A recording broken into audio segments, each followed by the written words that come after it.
DIY grand piano. We've got the list of everything you'll need to get that done. Also a step-by-step guide on how to move it safely and professionally so you can save money on movers. Let's get into it. James here with Bearded Brothers Alaska. Okay, so back with the Moving 101. Today we're talking about grand pianos.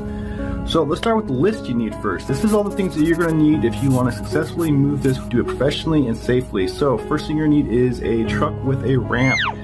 I would definitely recommend having a ramp. You don't necessarily need a ramp, but it will make things a lot easier.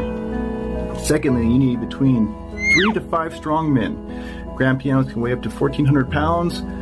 Some of the lower ones, about 500, still quite a bit. So definitely want some strong guys to give you a hand with this. You're going to need a piano board. You can make one, you can buy one. If you're not familiar with a piano board, you might not want to make one. Number 4, you're going to need moving blankets and wrap. That is so you can safely move the piano without it getting damaged.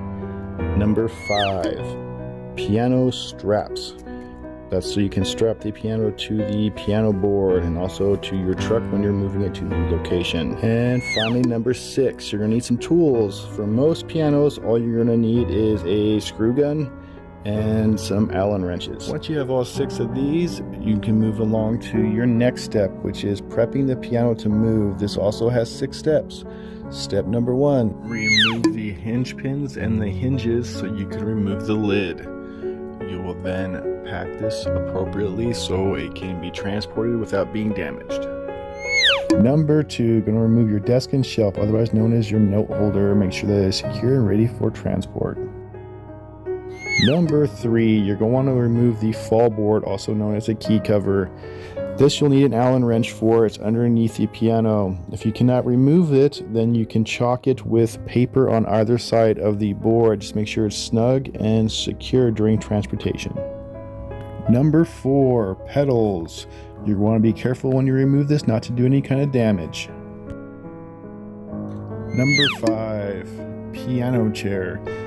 It's an easy thing to forget. You gotta make sure that you wrap it and get it placed in the truck as well. Step number 6, final step. You're gonna want to wrap the piano to keep it secure. You're gonna remove one leg to drop it onto the piano board.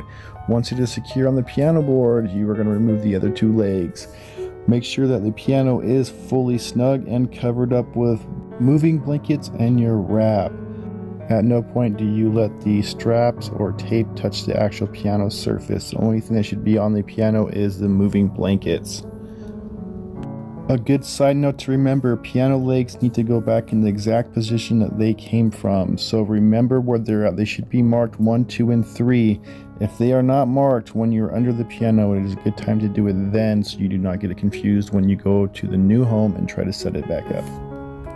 Typically, to move a baby grand piano, you're looking about 1.5 hours at both locations, a total of 3 hours, depending on circumstances. Things can change that number dramatically, like stairs and things in the way, but if it's straight shot in and out, typically it's about 3 hours. It is always best to use professionals to move it, but if you are going to do it yourself, these steps will help you. And like always, thank you for watching, and we'll see you out there.